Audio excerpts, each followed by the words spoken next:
अस्सलाम वालेकुम, मेरा नाम है हुसैन केज़ार and welcome back to my new vlog. मुझे बहुत सारे लोग कह रहे थे हुसैन आपका व्लॉग नहीं आ रहा, क्या करें यार, ट्रैवल करेंगे तो व्लॉग करेंगे ना।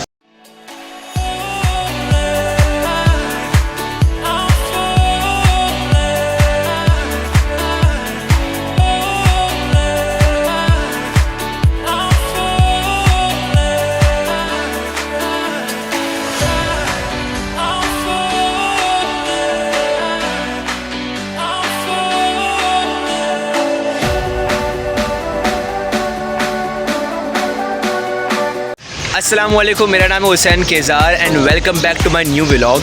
मुझे बहुत सारे लोग कह रहे थे कि सर आपका व्लॉग नहीं आ रहा। मैंने कहा यार ट्रैवल करेंगे तो व्लॉग आएगा ना। तो अभी मैं मौजूद हूँ फ़ास्ट यूनिवर्सिटी के साए में, जिसके पाकिस्तान में 5 कैंपसेस हैं कुल मिला के। कराची, लाहौर, इस्लामाबाद, पेशावर और फैसलाबाद। 5 कैंपसेस पूरे पाकिस्तान में हैं।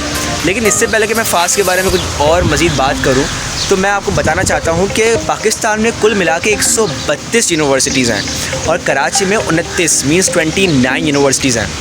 लेकिन आपके भाई को सिर्फ़ और सिर्फ 3 यूनिवर्सिटी के नाम याद थे जब वो अपना अंडरग्रेड प्रोग्राम चूज़ करने वाला था। सबसे पहला NIT यूनिवर्सिटी। मुझे लगता था कि यार अगर NIT यूनिवर्सिटी में मेरा नहीं हुआ तो शायद मेरी लाइफ ख़त्म हो जाएगी, कुछ नहीं बचेगा। Because NIT university was used to be my one of the dream university when I was choosing my undergrad program. दूसरी सर सैयद यूनिवर्सिटी। फिर मैंने सोचा कि जिसका NIT में नहीं होता उसका सर सैयद में तो हो ही जाता है। और तीसरी इकरा यूनिवर्सिटी। लोगों ने मुझे कहा कि जिसका कहीं नहीं होता उसका इकरा यूनिवर्सिटी में तो हो ही जाता है। तो बस इन्हीं नॉइज़ के साथ, इन्हीं ओपिनियंस के साथ हम भी अपने अंडरग्रेड प्रोग्राम को चूज़ करने लगे थे। तो खैर मेरा NIT में हुआ नहीं, 2 मार्क्स से उसके एंट्री टेस्ट में रह गया, तो फिर मैंने सर सैयद मूव कर लिया। सच बात कहूँ कि मैंने आज तक यूनिवर्सिटीज़ को एक्सप्लोर किया ही नहीं था। मुझे आप खुद सोचो कि 29 यूनिवर्सिटीज़ कराची में हैं और मुझे सिर्फ 3 यूनिवर्सिटीज़ के नाम याद थे। तो मतलब मैंने यूनिवर्सिटीज़ को कभी एक्सप्लोर ही नहीं किया था अपनी लाइफ में। तो आज मैं मौजूद हूँ फ़ास्ट यूनिवर्सिटी के ठंडे साए में। लेकिन मैं यहाँ कैसे आ गया बैठे बैठे? आप लोग कहते हो ना कि हुसैन भाई आप व्लॉग नहीं करते, तो फिर मैंने कहा यार अब कहीं तो जाना पड़ेगा व्लॉग करने। आप मेरे पीछे देख सकते हैं the interior of that university. तो मैंने अपने भाई को साफ साफ बोल दिया कि देखो मैंने तो यूनिवर्सिटी एक्सप्लोर नहीं की थी, बट आपको ज़रूर करनी है। तो आज वो फ़ास्ट यूनिवर्सिटी एक्सप्लोर करने आए थे और एडमिशन टेस्ट दे रहे थे। तो मैंने कहा यार हम वेट कर रहे हैं और वेले बैठे हैं, तो चलो थोड़ा व्लॉग ही बना लेते हैं। तो आज मैं मौजूद हूँ फ़ास्ट यूनिवर्सिटी में, जैसे कि आपको पता है। और लेकिन इस यूनिवर्सिटी की ख़ास बात क्या है? इस यूनिवर्सिटी की ख़ास बात यह है कि IT सेक्टर में it is one of the pioneer university in Pakistan. इसको मैं देख रहा था कि कॉमर्स और नस के मुकाबले में फ़ास्ट सबसे नंबर 1 पे आती है कंप्यूटर साइंस में और IT और सॉफ्टवेयर इंजीनियरिंग में। ठीक है, तो मैं आपको बताना चाहता हूँ कि जब भी कोई यूनिवर्सिटी एक पर्टिकुलर प्रोग्राम में रिनोन्ड यूनिवर्सिटी पाई जाती है तो उसका मतलब क्या है? इसका मतलब ये नहीं है कि इस यूनिवर्सिटी में कंप्यूटर साइंस रिलेटेड या IT रिलेटेड कुछ ऐसी बातें हो रही हैं जो कि कहीं नहीं हो रही। नहीं, ऐसा नहीं है। कि यहाँ पे सबसे पहली बात कि स्टूडेंट सेटिस्फेक्शन रेशो IT में बहुत ज़्यादा है। That's why it is one of the most renowned university in IT sector in Pakistan. और दूसरी बात कि जब भी कोई यूनिवर्सिटी पर्टिकुलर प्रोग्राम में अपनी वैल्यू रखती है तो उसका मतलब ये है कि उस पर्टिकुलर इंडस्ट्री में, उस IT इंडस्ट्री में, इस यूनिवर्सिटी की IT इंडस्ट्री में बहुत बड़े बड़े कॉन्टैक्ट्स हैं, नेटवर्क है, ठीक है, जो कि स्टूडेंट को हेल्प करते हैं एक्सपोजर में।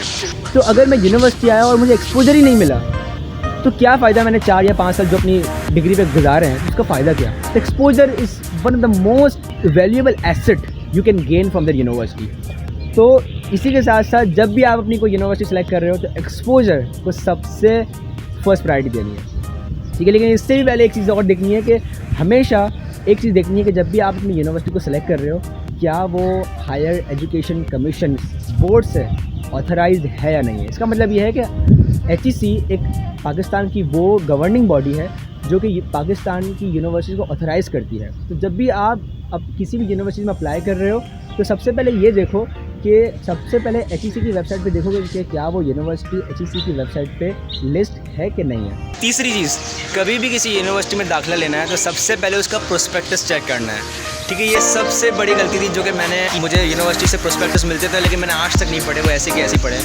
जब मैंने यूनिवर्सिटी से पास आउट होकर जब मुझे इतनी अवेयरनेस आई, तो फिर मैंने वो प्रोस्पेक्टस देखे कि यार क्या क्या वादे एक यूनिवर्सिटी करती है, तो क्या उन वादों पे पूरा उतरती भी है कि नहीं।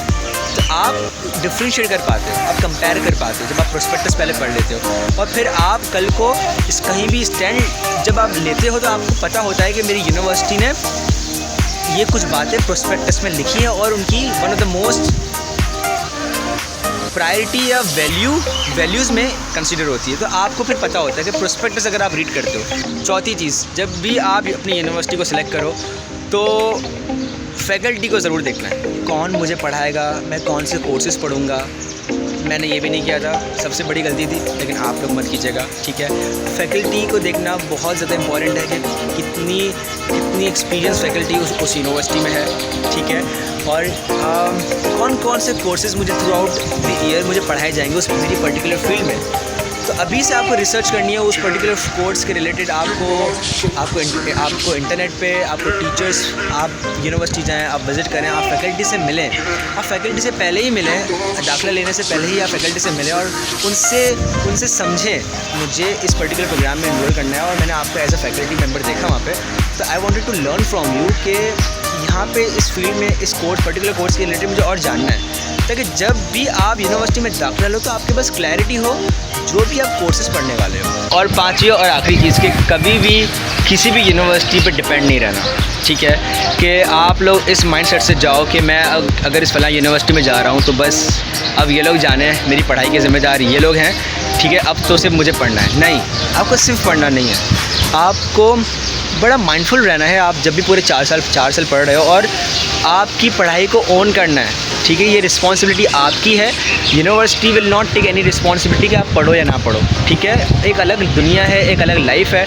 तो आपको 4 साल में पढ़ाई के साथ साथ बहुत सारी दूसरे स्किल सेट्स भी लेने हैं। अगर आप सिर्फ यूनिवर्सिटी के 40-50 कोर्स पढ़ लोगे, 50 बहुत ज़्यादा हो गया मेरे ख्याल से, अगर आप सिर्फ यूनिवर्सिटी के कोर्सेज़ पे रिलाय अगर हो गए कि यूनिवर्सिटी में जो कोर्सेज़ पढ़ाए, जो सब्जेक्ट पढ़ाए, बस वही काफ़ी है, तो it is not going to be worth it, ठीक है। तो आपको यूनिवर्सिटी में कोर्सेज़ के साथ साथ और कौन कौन से कोर्सेज़ आपको साथ साथ एज अ बैकअप पे करने हैं, तो उसकी भी रिसर्च आपकी पहले होनी चाहिए, तो उसकी भी रिसर्च आपकी बहुत ज़्यादा मजबूत होनी चाहिए। तो ये कुछ 5 चीज़ें थी जो कि मुझे क्विकली याद आई, तो मैंने कहा आपके साथ शेयर कर दूँ जब भी आप कोई यूनिवर्सिटी को चूज़ कर रहे हो।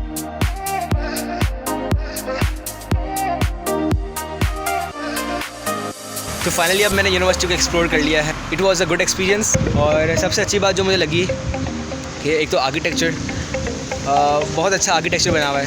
दूसरा ग्रीनरी बहुत है। तीसरा साफ़ सुथराई बहुत है, ठीक है। तो कुछ चीज़ें जो मुझे अट्रैक्ट की तो मैंने कहा आपको बताऊं। और आखिरी बात कि आप फास्ट से पढ़े हो या नहीं पढ़े, ठीक है, मैटर नहीं करता। और मैटर ये नहीं करता कि आप बड़ी यूनिवर्सिटी से पढ़े हो या नहीं पढ़े हो। मैटर ये करता है कि आप जहाँ भी गए हो, ठीक है, आपने वहाँ से क्या सीखा, आपने कौन कौन सी वैल्यूज़ अपने अंदर ली, कैसे दोस्त बनाए, कैसे कॉन्टैक्ट्स बनाए, ठीक है। उस इंडस्ट्री में किन किन लोगों से आप मिले, किन किन लोगों से आपने लर्न किया, ठीक है। मैंने उनको देखा है जो कि बहुत बड़ी बड़ी यूनिवर्सिटी से पढ़ के आ चुके हैं, लेकिन उनका लर्निंग माइंडसेट ही नहीं था, उनका एक्सप्लोरेशन माइंडसेट ही नहीं था, वो स्किल सेट डेवलप ही नहीं हो पाए। तो स्किल सेट डेवलप करना बहुत ज़्यादा ज़रूरी है इन बिटवीन द स्टडीज़। तो I hope you like this vlog, और इंशाल्लाह किसी और यूनिवर्सिटी में जाएंगे तो फिर से व्लॉग करेंगे। सो टिल देन अपना बहुत बहुत ख्याल रखिएगा।